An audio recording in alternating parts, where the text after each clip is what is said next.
Repensez vos priorités. Vous mettez à jour les applications de votre téléphone religieusement. Mais quand avez-vous mis à jour vous-même pour la dernière fois?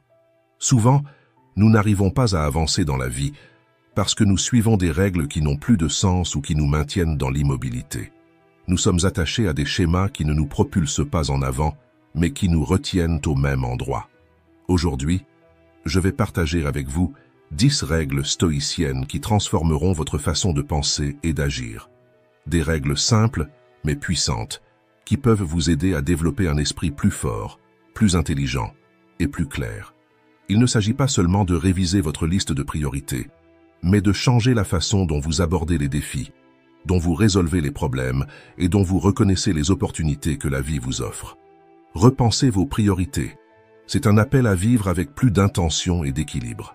Ces leçons vous aideront à naviguer dans le chaos avec sérénité, à prendre des décisions plus conscientes et à affronter ce qui vient avec efficacité et courage.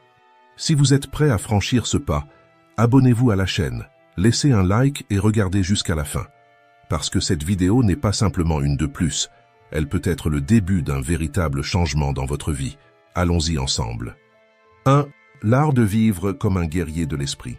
Quand avez-vous pris pour la dernière fois le temps de réfléchir à vos actions, et non seulement à vos projets? Vivre bien, selon les stoïciens, n'a jamais été une question de ce que vous savez ou possédez. C'est une question de ce que vous appliquez.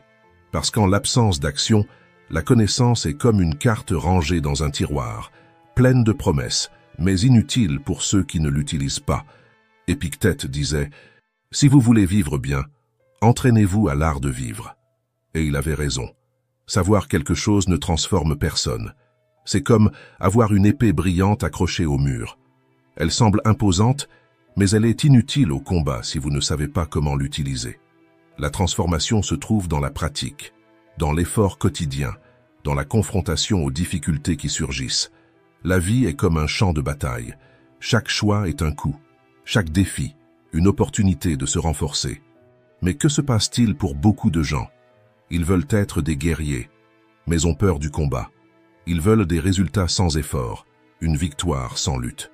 Pourtant, un véritable guerrier ne fuit pas le champ de bataille. Il l'affronte de face, sachant que chaque cicatrice raconte une histoire de croissance. Donald Robertson appelait les stoïciens des guerriers de l'esprit, car ils n'étaient pas simplement des théoriciens vivant dans des idées. Ce étaient des personnes qui affrontaient la vie réelle, mettant leur valeur à l'épreuve dans le feu des adversités. Ils ne parlaient pas de résilience. Ils étaient résilients. Ils n'écrivaient pas sur le courage. Ils vivaient avec courage. Et vous? Combien de fois vous êtes-vous retrouvé à être un théoricien? Vous savez tout sur la patience, mais vous éclatez à cause d'un retard dans la circulation. Vous comprenez l'importance de persévérer, mais vous abandonnez au premier obstacle. Épictète demande, si vous n'avez pas appris pour le mettre en pratique, à quoi cela sert-il d'apprendre?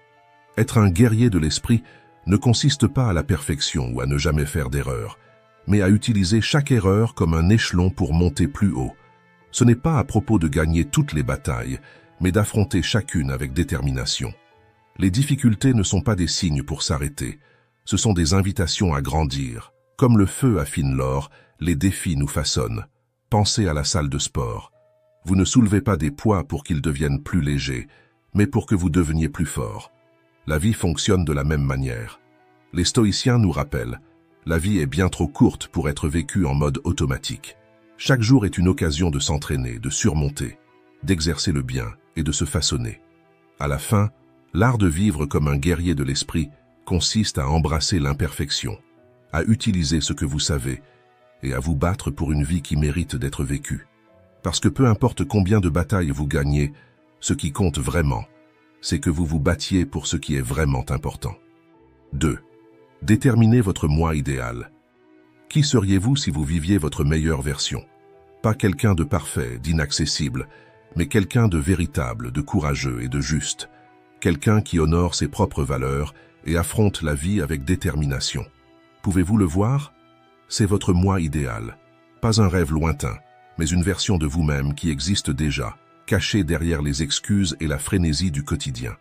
Pour les stoïciens, vivre dépasse le simple fait de traverser les jours. Il s'agit de réduire la distance entre ce que nous sommes et ce que nous pouvons être. Et pour cela, nous avons besoin de quelque chose d'essentiel, la clarté, un cap qui guide chaque pas. Les stoïciens nous offrent 4 piliers pour ce chemin: la sagesse, la justice, le courage et l'autodiscipline. Ce ne sont pas seulement des vertus, mais des outils pratiques qui peuvent modeler nos choix et nous rapprocher de cet idéal. Mais personne n'a dit que ce serait facile. Même les plus grands maîtres ont affronté leurs faiblesses. Sénèque, par exemple, pratiquait quelque chose de simple mais profond. Chaque nuit, avant de dormir, il revoyait sa journée. Pas comme un juge sévère, mais comme un ami sincère. Il décrivait cette pratique comme un moment pour se regarder et se demander « Où ai-je bien agi? Où puis-je m'améliorer ?» Cette habitude ne consistait pas à punir ou à regretter. C'était une occasion d'apprendre. C'était avoir le courage d'être honnête avec soi-même et l'humilité de recommencer. Car ce qui importe vraiment, ce n'est pas d'être parfait, mais de s'engager dans le progrès. Cette pratique est comme allumer une lumière dans une pièce sombre. Vous commencez à voir clairement où vous êtes et où vous devez aller. Et cela vous aide à vous relever, recommencer et vivre avec intention. Aujourd'hui, à la fin de la journée, essayez. Demandez-vous, qu'ai-je bien fait? Qu'est-ce que je peux améliorer? Ne vous jugez pas. Observez simplement. Car dans cet acte d'attention, vous faites un véritable pas vers votre moi idéal. Le voyage ne concerne pas la hâte, mais la constance. Chaque petit mouvement vers cette version plus intègre de soi-même est une victoire. Et au final, c'est cela le stoïcisme. Une philosophie qui transforme chaque jour en une occasion de vivre avec plus de but, de courage et d'authenticité. 3. Soyez dans l'instant présent. Vivre véritablement, c'est ressentir la vie qui se déroule au moment où elle se déroule. Ce n'est pas anticiper l'avenir ou regretter le passé, mais être pleinement présent dans le seul moment qui existe réellement, l'instant présent. Pour les stoïciens, cette présence s'appelle prosoché, une attention pleine qui nous invite à vivre avec conscience et but. Marc Aurèle nous rappelle « Consacre-toi à ce qui est devant toi, avec exactitude, dignité, bienveillance et une justice inébranlable. » Imaginez un équilibriste sur sa corde. Il ne peut pas se perdre dans l'anxiété de ce qui est à venir, ni dans l'insécurité de ce qui est derrière lui. Chaque pas nécessite de la concentration, de la présence et du respect pour l'instant. C'est exactement ainsi que l'attention pleine fonctionne, non pas comme un idéal de perfection, mais comme une invitation à vivre chaque moment, comme s'il était le seul. Lorsque nous vivons en mode automatique, l'instant présent nous échappe. C'est comme essayer d'apprécier une musique tout en étant distrait par un bruit constant. Sans attention, nous perdons l'essence.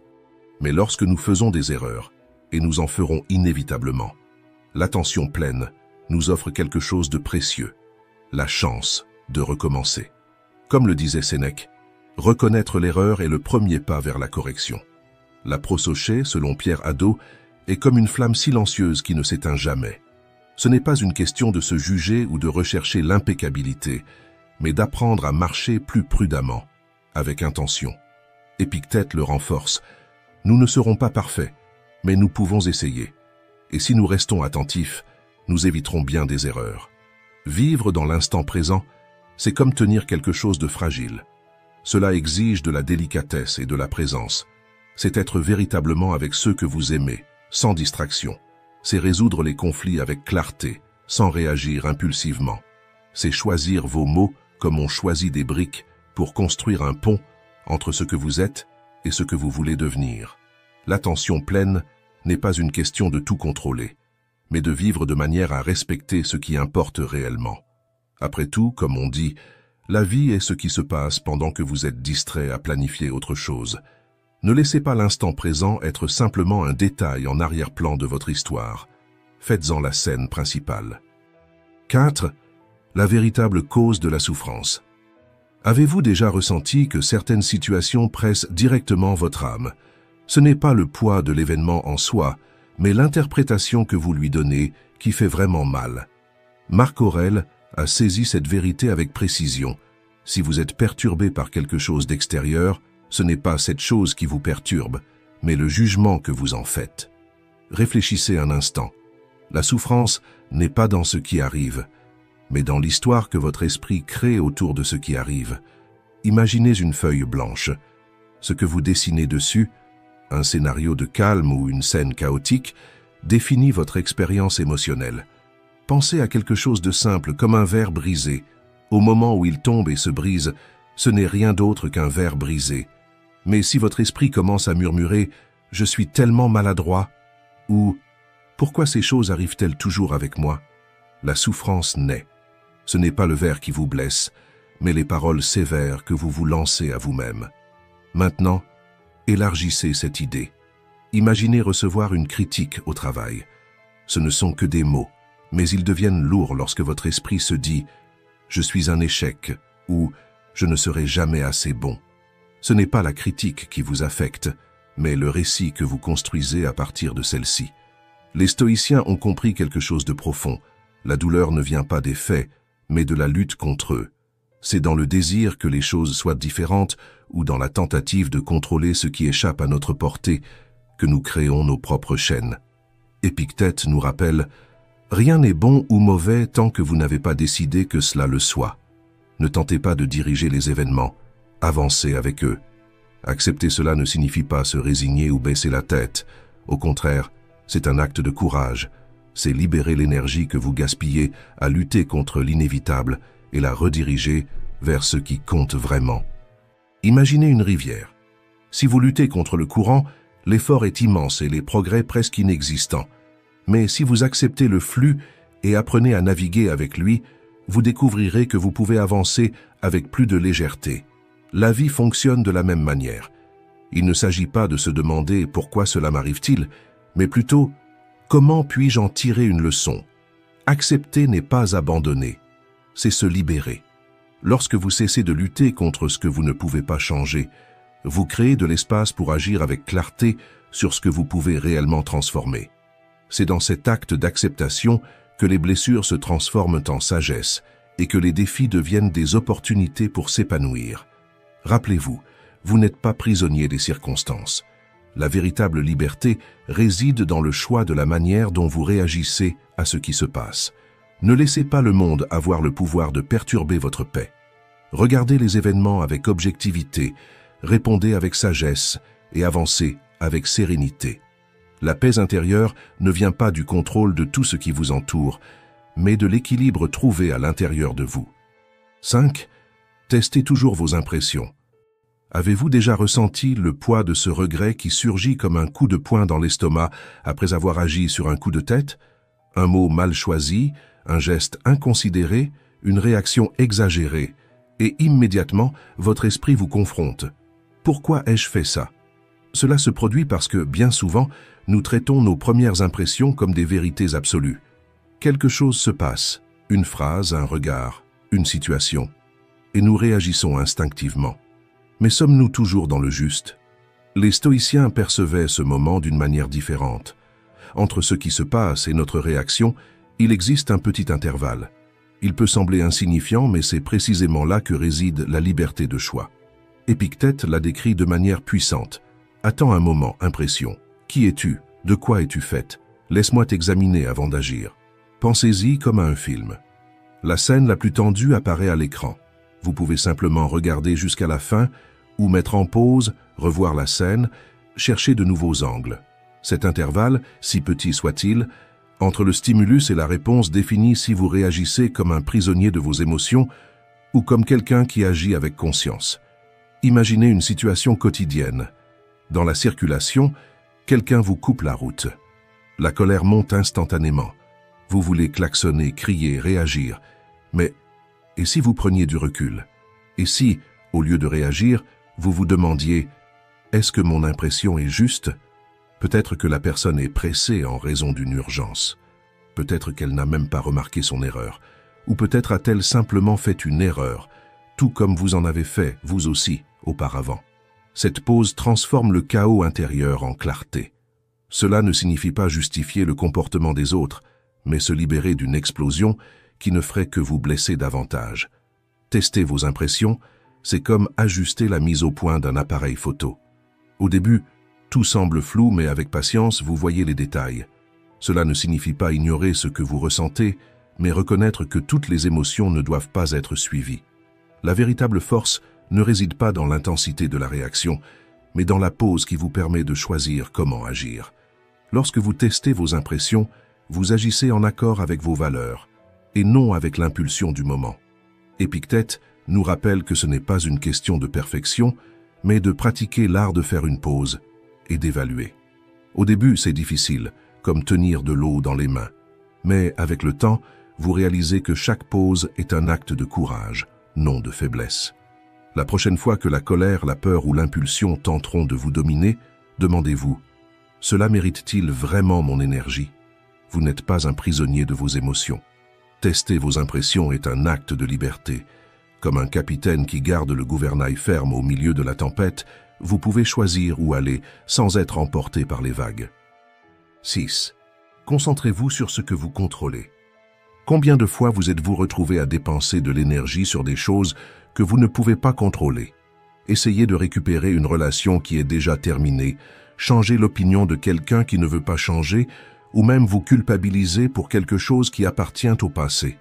Ces moments drainent votre énergie, laissent des cicatrices émotionnelles et à la fin, vous mènent à la même vérité inévitable. Certaines choses échappent simplement à votre contrôle. Épictète a saisi cette essence avec une phrase qui semble simple, mais qui porte un poids immense. Certaines choses sont en notre pouvoir et d'autres ne le sont pas. Cela peut sembler évident, mais pourtant, nous nous débattons avec cette réalité. Nous agissons comme si nous pouvions façonner le monde à notre volonté, alors qu'en réalité, nous n'avons le contrôle que sur nos choix, nos attitudes et nos réactions. Tout ce qui est au-delà de cela, l'opinion des autres, les circonstances extérieures, le hasard, est comme essayer de tenir de l'eau dans les mains. Elle s'échappe, avant même que vous ne vous en rendiez compte. Marc Aurèle nous défie avec une réflexion: qui peut empêcher d'être juste, intègre et vrai? La réponse est personne, à part vous-même.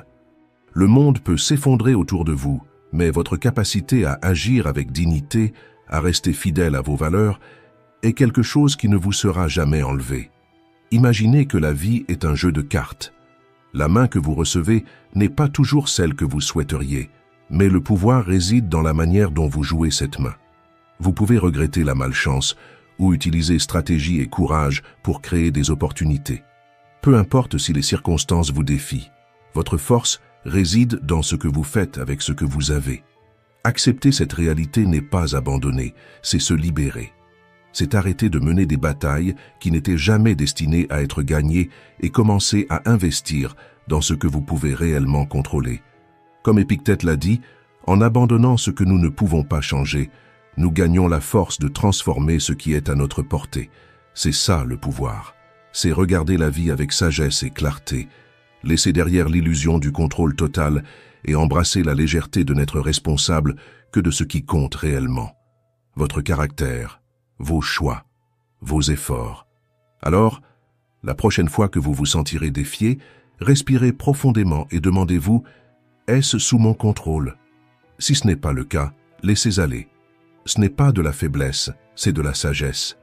Mais si la réponse est oui, donnez tout ce que vous avez. Parce que la véritable force ne réside pas dans la tentative de contrôler l'incontrôlable, mais dans le fait de se maîtriser soi-même. C'est cela qui vous rend imbattable. 7. Assumez la responsabilité. Il y a des jours où vivre semble être un fardeau que vous n'avez jamais choisi de porter. Les circonstances sont difficiles, le contrôle semble vous échapper, et il est plus facile de pointer du doigt le monde extérieur en blâmant tout et tout le monde. Mais le stoïcisme offre une perspective défiante. Vous ne contrôlez pas le monde, mais vous contrôlez vous-même. Épictète nous rappelle: si vous voulez quelque chose de bon, vous devez l'obtenir de vous-même. Assumer la responsabilité ne signifie pas ignorer les difficultés ou faire semblant que la douleur n'existe pas. Il s'agit de comprendre que, même quand tout s'effondre, votre réponse reste votre choix. Blâmer le monde peut apporter un soulagement momentané, mais cela vous prive du seul pouvoir qui compte, celui de transformer votre réalité. Réfléchissez-y. Combien de fois vous êtes-vous retrouvé à attendre quelque chose ou quelqu'un pour vous sentir en paix? Des excuses qui n'arrivent jamais, une reconnaissance qui semble inaccessible, ou même un changement de chance qui refuse de se manifester. Et si cela ne se produisait jamais? Allez-vous accepter d'être prisonnier des circonstances ou déciderez-vous que le protagoniste de votre histoire, c'est vous? Marc Aurèle nous offre une direction claire. Montrez ces vertus qui sont totalement en votre pouvoir. Intégrité, dignité, travail acharné, discipline, contentement, générosité, gentillesse, indépendance, simplicité, discrétion, grandeur d'âme. Ce sont ces vertus qui construisent la véritable liberté. Elles ne dépendent de personne d'autre que de vous. Imaginez votre vie comme ramer contre un courant fort. Vous ne pouvez pas contrôler la force de l'eau, mais vous pouvez décider comment tenir la pagaie. Vous lamenter contre le flux ne vous fait pas avancer. Ajustez le rythme et vous concentrez sur le mouvement. Oui, c'est dans l'acte de ramer, même contre les adversités, que vous trouvez votre force. Assumer la responsabilité n'est pas porter le poids du monde sur vos épaules. Ce n'est pas une question de culpabilité, c'est une question de liberté. Lorsque vous reconnaissez ce qui est sous votre contrôle, vous arrêtez d'être une victime du chaos extérieur et commencez à trouver la paix intérieure. Le bonheur cesse d'être quelque chose que vous attendez et devient quelque chose que vous construisez. Cela ne signifie pas que la douleur disparaîtra ou que vous deviendrez invulnérable, mais cela signifie que, même dans la perte, vous pouvez agir avec courage. Même dans l'échec, vous pouvez recommencer. Et même dans les tempêtes, vous pouvez choisir la dignité et la générosité. Le bonheur ne réside pas dans ce qui vous arrive, mais dans la signification que vous lui donnez. Épictète disait « Ce qui est bon doit venir de vous-même ». Le stoïcisme nous enseigne à vivre avec la certitude que ce dont nous avons besoin pour créer une vie significative est déjà en nous. Si vous êtes prêt à arrêter d'attendre que le monde change et à devenir le changement, écrivez dans les commentaires « Je choisis de commander » et faites de votre vie un reflet de ce qui est sous votre contrôle. 8. Revenez à prioriser ce qui compte. Le temps est la ressource la plus précieuse que vous possédez, mais aussi la plus facile à gaspiller. C'est comme une bougie qui brûle silencieusement jusqu'à ce que la mèche touche la fin. Pourtant, nous continuons à le gaspiller avec des choses inutiles, comme des discussions qui ne mènent nulle part, des distractions qui ne nous apportent aucune joie, des préoccupations pour ce qui n'a jamais été sous notre contrôle. Sénèque disait « Ce n'est pas que nous avons peu de temps, mais que nous en gaspillons beaucoup. » Il avait raison. Réfléchissez à cela. Vous ne donneriez jamais vos économies pour quelque chose sans valeur. Mais qu'en est-il de votre temps? Pourquoi l'offrez-vous si facilement à ce qui ne fait pas grandir votre âme? Combien de fois vous êtes-vous retrouvé physiquement présent, mais émotionnellement distant, perdant des moments que vous ne pourrez jamais récupérer? Chaque seconde que vous passez avec ce qui n'a pas d'importance est un instant que vous volez à ce qui en vaut vraiment la peine. Le sourire de quelqu'un que vous aimez, la réalisation d'un rêve, la tranquillité d'une vie vécue avec intention. Quand avez-vous vraiment été là, dans le moment, sans que votre esprit vagabonde ou vos yeux soient rivés sur un écran? Si vous continuez ainsi, il y aura un jour où vous regarderez en arrière et verrez le vide là où pourraient se trouver les souvenirs les plus précieux. Demandez-vous, qu'est-ce qui compte vraiment? Est-ce que ce sera le temps passé à vous soucier de ce que les autres pensaient, ou les moments où vous avez été vraiment présent, entier, vivant pleinement? Vos enfants se souviendront-ils des nuits passées sur votre téléphone ou des histoires et des rires partagés ensemble? Le temps n'est pas seulement une horloge qui défile, c'est la somme de ce que vous choisissez d'en faire. Et dans la vie, vos choix racontent des histoires sur qui vous êtes. Il est temps de réécrire ces histoires. Il est temps de dire non à ce qui n'a pas d'importance et oui à ce qui vous fait sentir vivant. Protéger votre temps n'est pas de l'égoïsme, c'est un acte d'amour de soi. C'est dire « je mérite mieux que cela ». Le monde n'a pas besoin de plus de personnes trop occupées pour ressentir la vie. Il a besoin de personnes qui choisissent, jour après jour, ce qui compte vraiment. Faites en sorte que cela compte, parce que le temps, une fois perdu, ne revient jamais, et votre vie est trop précieuse pour être gaspillée. 9. Agissez malgré les émotions. Les émotions sont comme des rivières, parfois calmes, parfois furieuses, toujours en mouvement, prêtes à nous emporter. La colère brûle comme un feu incontrôlé, la peur paralyse comme un mur invisible, et le désir nous piège dans des labyrinthes sans issue. Mais rappelez-vous, vous n'êtes pas la rivière, vous êtes le navigateur. Les stoïciens comprenaient cela profondément. Épictète nous avertissait, ce ne sont pas les choses qui nous perturbent, mais le jugement que nous en faisons. En d'autres termes, les émotions ne sont pas des ennemis, mais des signaux de quelque chose de plus profond. Le problème réside dans le fait de se laisser remporter par elles sans les remettre en question. Agissez malgré les émotions, pas contre elles. Cela ne signifie pas ignorer ce que vous ressentez, mais reconnaître que, même si le vent souffle fort, vous tenez toujours le gouvernail. Vos émotions sont comme des boussoles mal calibrées. Elles peuvent indiquer une direction, mais c'est à vous de décider où vous voulez aller. Pensez au moment où vous avez perdu le contrôle. Vous avez peut-être crié sur un coup de tête, claqué des portes par peur ou couru après quelque chose que vous saviez ne pas en valoir la peine. Ces moments ne définissent pas qui vous êtes, mais ce que vous en faites, cela définit qui vous deviendrez. Imaginez un cheval sauvage. Il hennit, ce cabre tente de vous renverser. Vous pouvez être jeté à terre, ou vous pouvez apprendre à le monter, en guidant la force de cet animal dans la bonne direction. Ainsi sont les émotions. Elles n'ont pas besoin d'être domptées, mais comprises et dirigées. La philosophie stoïque parle de l'apatheia, non pas comme l'absence de sentiments, mais comme l'équilibre au milieu du chaos. C'est comme être au centre d'un ouragan. La tempête rugit autour de vous, mais à l'intérieur de vous, il y a un noyau de calme et de clarté.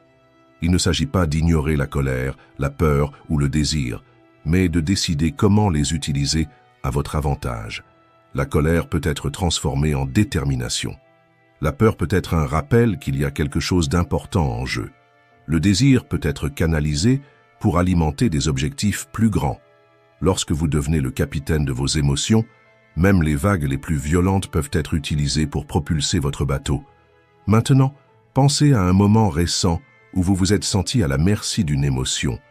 Et si, à cet instant, vous aviez pris une pause, respiré profondément et choisi d'agir avec intention, vous ne pouvez pas changer ce qui est passé, mais vous pouvez façonner ce qui viendra. Agir malgré les émotions est un acte de courage silencieux. Chaque fois que vous faites face au courant, que vous marchez d'un pas ferme et continuez, vous devenez plus fort. Peu importe à quel point la rivière est turbulente, vous pouvez la traverser. La clé est de ne pas lutter contre l'eau, mais d'apprendre à naviguer avec elle. Rappelez-vous, vous n'êtes pas ce que vous ressentez. Vous êtes ce que vous faites avec ce que vous ressentez. Lorsque la colère viendra, respirez profondément et choisissez la patience. Lorsque la peur surgira, faites le prochain pas avec courage. Et lorsque le désir tentera de vous égarer, demandez-vous, cela me sert-il vraiment? Vous êtes le capitaine de votre destin. Tenez le gouvernail, ajustez les voiles et utilisez le vent, qu'il soit calme ou furieux, pour avancer. 10. Acceptez ce qui est au lieu de lutter contre ce qui est déjà arrivé. Souffrir n'est pas seulement ressentir de la douleur, c'est insister dans une bataille perdue contre ce qui est déjà passé, comme si nous pouvions réécrire le passé par la force de notre résistance. Mais dites-moi, avez-vous déjà essayé de tenir le vent dans vos mains? C'est ainsi que sonne la tentative de changer ce qui échappe à notre contrôle. Plus nous luttons, plus nous nous blessons. Combien de nuits avez-vous perdues en conflit intérieur, à ressasser quelque chose qui ne dépendait pas de vous? Épictète appelait cela « lutter contre les dieux », une lutte que nous ne gagnerons jamais. Il nous rappelle, les gens ne sont pas perturbés par les événements en eux-mêmes, mais par la façon dont ils les perçoivent. Et souvent, notre souffrance naît de la difficulté à accepter ce que nous ne pouvons pas changer. La vie ne nous consulte pas avant de nous présenter ses surprises. Elle ne négocie pas les termes. Face à cela, nous n'avons que deux choix, résister et être emportés par le courant, ou accepter et utiliser cette énergie pour construire quelque chose de nouveau. Accepter n'est pas un signe de faiblesse, mais de sagesse. C'est le courage de se concentrer sur ce qui compte vraiment. Marc Aurèle, dans sa sagesse pratique, voyait les difficultés comme des remèdes amers qui renforcent l'âme. Il disait « Ce qui t'arrive, arrive pour toi ». Cette perspective nous défie de voir les obstacles comme des opportunités de croissance et non comme des punitions. Imaginez votre vie comme un énorme puzzle. Certaines pièces semblent impossibles à assembler.